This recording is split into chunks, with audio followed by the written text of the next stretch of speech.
Cinema Classics is sponsored by the Gateway Film Center and is produced by John DeSando and Johnny DiLoretto. Listen to shows online at wcbe.org. I'm John DeSando. I'm Johnny DiLoretto. This is Cinema Classics. I guess so. But I'm thinking of ending things. Yeah, me too. Don't you think after 11 years we ought to end this? But I can't. Right? I know. Well, because they keep making movies. I know. So, yeah, this new one. I'm thinking of ending things. Charlie Kaufman. Oh, it is. For those of you who don't know, Charlie Kaufman is the sort of twisted auteur behind movies like Adaptation, Being John Malkovich, Anomalisa, and so on and so forth. Just mind benders. Mind benders, absurdist. Wouldn't you say absurdist Yeah, comedies? I think that's good. So his latest movie, I'm Thinking of Ending Things, now streaming on Netflix, is in some ways more Charlie Kaufman, but in other ways it marks a turning point, I think, for me. Okay. So, you know, I haven't seen a lot of, the other one, Eternal Sunshine of the Spotless Mind. Right, and that's the one that everybody will hold up as the, the really positive in the end. Right. A great relationship with the couple. Strange to get there, but that's the one that I think most people will say, oh, Kaufman's good, because the rest of them are pretty bleak. And this one, yeah, gee money. So, but here's the thing. This is why I want to lead into it this way, is because up until this point, I've considered him sort of an absurdist. You know, like, you get the movies and they're kind of coming at you in a way that, like, seems familiar, but then they take these absurdist turns, these, they have these kind of just really ridiculous kind of bents to them. This one is straight up surreal. He goes from being absurd to surrealist.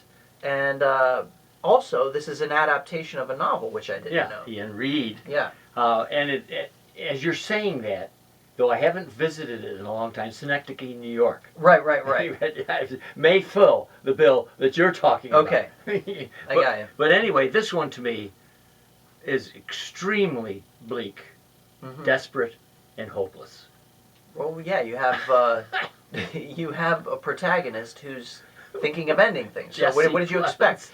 Jessie Buckley plays a woman in a relationship with Jesse Plemons. Right. They're on the way to meet this guy's parents, and along the way, she's, to us, we hear her thoughts. She's thinking of ending this relationship with him, or we think perhaps she's thinking of just committing suicide. Yeah, and I think that's where Kaufman is so brilliant. It's just his title does double duty for him, and it fits. But certainly you and I have had girlfriends where we've taken long trips, and this trip that they're taking to the parents is one of the longest in film history. Right. It's got to be 20 minutes. The movie has it's a long movie. I wasn't expecting it to be long. Here's the other thing people should know going into this is it's being marketed as Charlie Kaufman's horror film. It is not a horror film. No. In any way, shape, or form. Right. Maybe some of the, bringing audiences up close to deep ideas about living and a little bit like Get Out. In a sense. Yeah. You have them going to the home, going to be embraced by the people there, and what's going to happen. There's that sense, that Twilight Zone sense of dread. Right. But I don't think we can really understate how bizarre this movie gets. It is definitely, and this is what's great about movies like this. We just talked about Tenet and how challenging it is. This movie is super challenging. It is definitely challenging your ideas of what it is to be a movie these days. This movie got me to thinking about other surrealist films like Louis Buñuel, and Jodorowsky's El Topo, and David Lynch even. Lynch is better, I think more, when's the last time contemporary audiences sat down and watched a David Lynch movie? It's been a while. So Mulholland Drive. I know, but it's been a while. Yeah, I don't think a lot of people who watch Netflix even are aware of these films. Okay. And so I'm saying, don't trick yourself into thinking that this is something new. Because I feel like people are going to be like, I'm not doing this. you know, there are a lot of rewards to be had if you stick with this movie, as flawed as it is. Yeah, and Kaufman would like it to be universal. Just as Nolan did in his film Tenet, we have here our protagonist without a name. Yeah. It's the young woman. So he's going to universalize it. He's taking us beyond whatever people think about the horror part of it. It's just pretty dismal. It looks like anything could happen at any time. And particularly as we get to the ending, it gets pretty bizarre, man. Yeah. We also talked about Tenet, Christopher Nolan being indulgent. Yeah. And I know that I haven't read the novel, Ian Reid's book, but I do know that it's a lot less absurdist, surrealist than what we get here. And Kaufman is off and running, and Reid let him do this. I think he wrote the screenplay, or helped. Off and running, allowing the book to take its own shape in Kaufman's head, and which is really great. I mean, who wants just a straight up adaptation of things, right? You can just go back and read the book. So he does a really good job of filtering this movie through his own weird sensibilities, but it is indulgent. Oh, I know it right? is. And I'll tell you, when they get to the parents' house and you have their wacko parents, David Thewlis and Toni Collette, yes, worth seeing for these two. Talk about bizarre.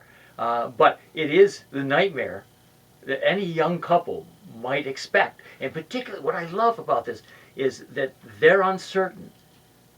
Our couple, each one seems to be uncertain about the other, while the male is not as clued in as she is. So he's thinking maybe things will work out.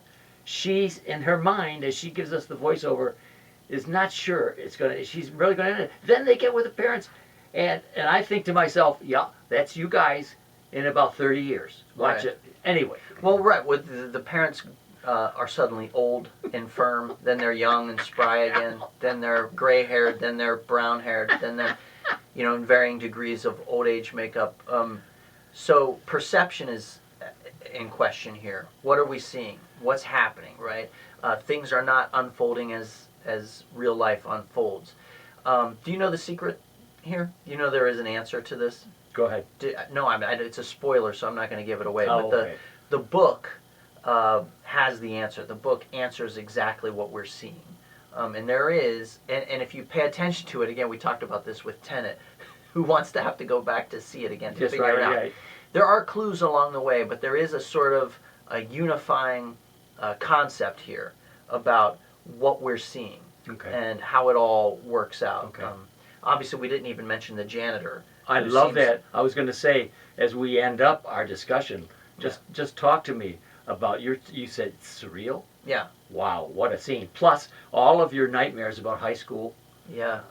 Come back, and that janitor with or a dead-end job, or never leaving a small town, or being trapped in a relationship that you're not quite sure of. All of these questions posed, answered to some degrees, but in a weird way, and not in any neat or particularly satisfying way. Listen, as that camera pulls up high, and we see the car, and it's a wonderful image, I think. But again, I go back to my thesis that this is really a story about hopelessness. Yeah, for sure. And the decisions that we make in our Yes, personal life. Look, good one. It's streaming on Netflix. It is a challenging movie. Don't give up on it. There are rewards to be had. It's called I'm Thinking of Ending Things. But don't you think we're ending cinema classics. No, we're just beginning. We're just going to keep going on in surrealist fashion.